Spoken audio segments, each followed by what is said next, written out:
Hello दोस्तों, जय हिंद। आखिर इतने बड़े जानवर अचानक कैसे खत्म हो गए?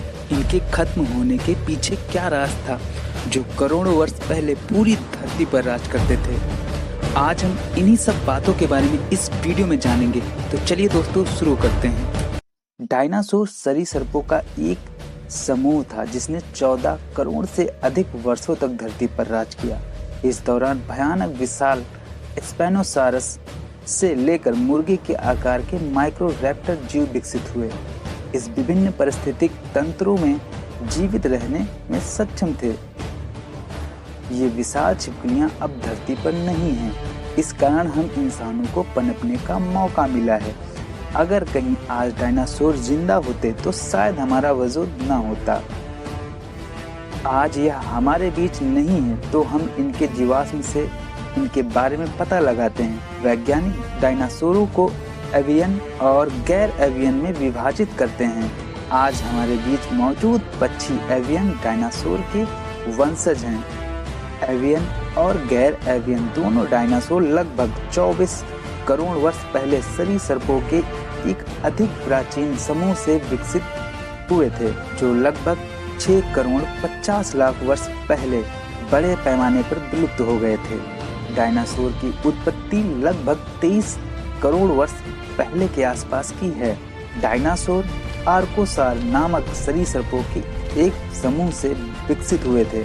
सबसे पुरानी प्रजातियों में कुछ इस प्रकार हैं, जिनमें छोटे मांसाहारी जैसे इराप्टर, बड़े हेरेरासारस और सर्वाहारी जैसे पैनफेगिया शामिल हैं। लेकिन पहले डायनासोर के लिए कोई विशेष सबूत नहीं है जो कि आर्कोसार से विकसित हुआ था। प्रारंभिक डायनासोर अपने पीछे के पैरों पर चलते थे, लेकिन उनके सभी वंशज 2 पैरों वाले नहीं थे।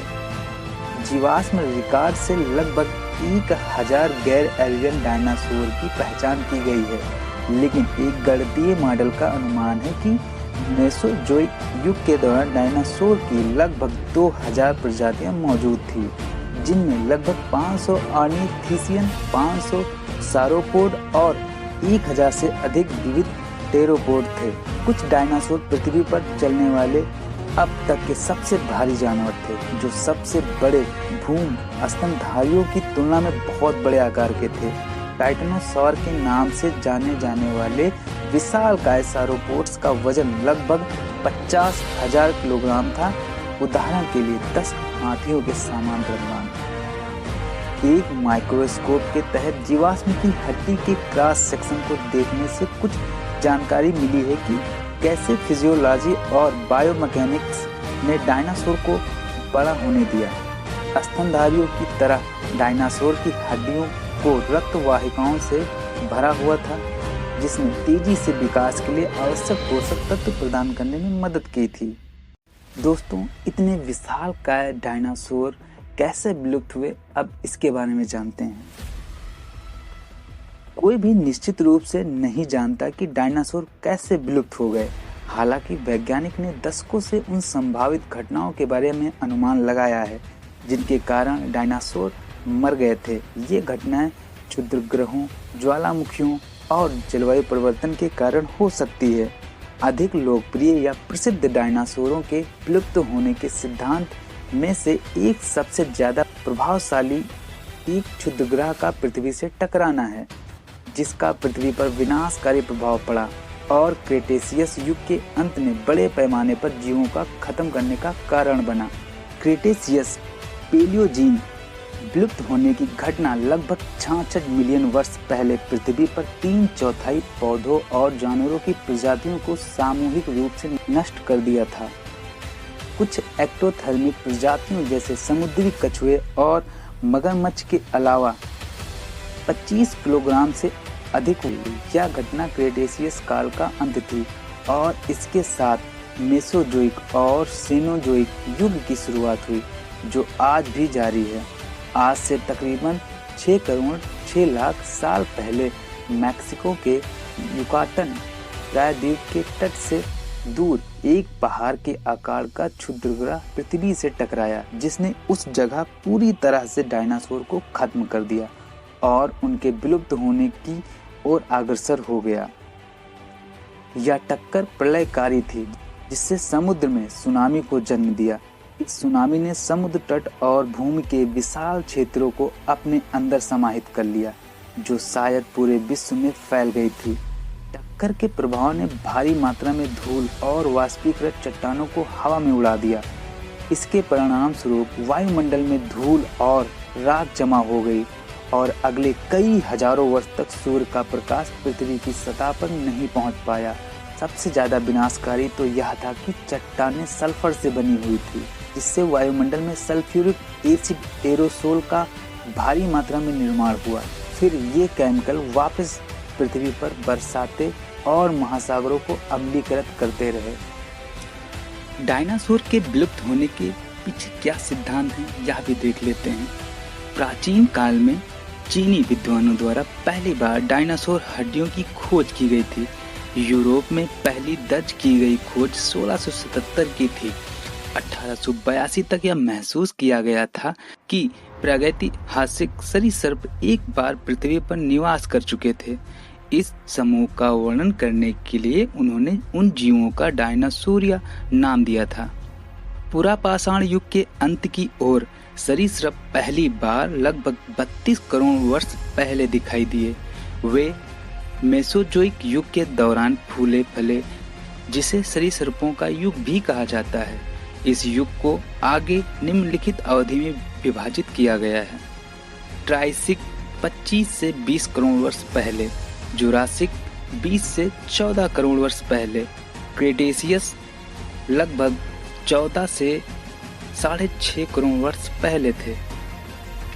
डायनासोर ने लगभग 15 करोड़ वर्षों तक पृथ्वी पर शासन किया। ये लेट ट्राइसिक, जुरासिक और क्रेटेशियस काल में भली भांत फूल रहे थे। पृथ्वी के इतिहास में सबसे बड़े सामूहिक विलुप्त होने में से एक क्रेटेशियस काल के अंत में हुआ। इसे KT विलुप्त होने के रूप में भी जाना जाता है।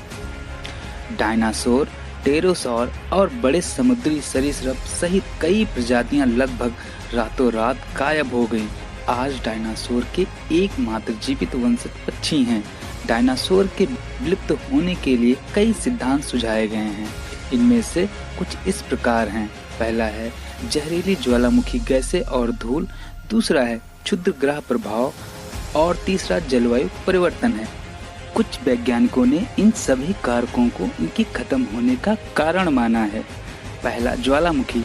क्या अतीत में विशेष रूप से डायनासोर के विलुप्त होने के समय ज्वालामुखी गतिविधि अधिक आम थी?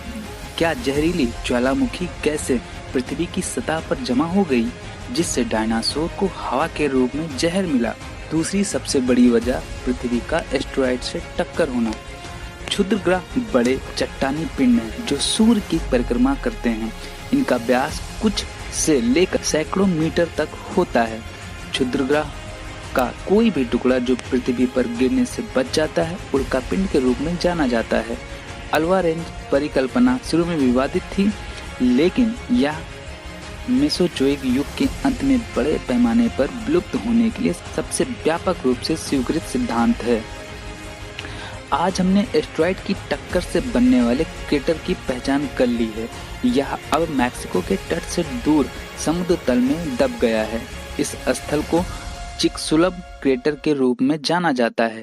यह मैक्सिको में युकाटन प्रायद्वीप पर स्थित है। परमाणु बम की तुलना में लगभग 20 लाख गुना अधिक ऊर्जा निष्कासित की। साथ ही भयानक टक्कर से समुद्र में विशाल लहरों ने जन्म लिया, जिसने कुछ ही समय में आसपास के क्षेत्र में भयानक सुनामी का रूप धारण कर लिया। इस टक्कर से कई जगह आग भी लगी, क्योंकि इस प्रभाव से निकलने वाली गर्मी ने पृथ्वी की सतह खत्म हो गए। चूंकि एस्टेरॉयड उच्च वेग से टकराया, जिसने एक विशाल गड्ढा बना दिया और पल भर में सब कुछ खत्म हो गया। एक विशाल विस्फोट की लहर और हीट वेव निकली और इसने भारी मात्रा में सामग्री को वायुमंडल में फेंक दिया। इसने दुनिया भर के वायुमंडल में मलबा फेंका। इसने पृथ्वी की सतह तक पहुंचने वाले प्रकाश की मात्रा को कम कर दिया। सूर्य से प्रकाश के बिना पृथ्वी अंधेरे में डूब गई। इससे प्रकाश संश्लेषण की प्रक्रिया पर प्रभाव पड़ा, जिससे पौधों की वृद्धि पर प्रभाव पड़ा, जिसके परिणाम स्वरूप धरती का तापमान अचानक से कम हो गया। समय के साथ इकोसिस्टम पूरी तरह से खत्म हो गया। पौधों के जीवन में कमी का शाकाहारी जीवों की जीवित रहने की क्षमता पर बहुत अधिक प्रभाव पड़ा, जिसका अर्थ था कि मांसाहारी जीवों के लिए भी भोजन की कमी होने लगी। इससे जीवित चीजें किसी न किसी तरह से प्रभावित हुई होंगी, दोनों जमीन पर रहने वाले और समुद्र में रहने वाले।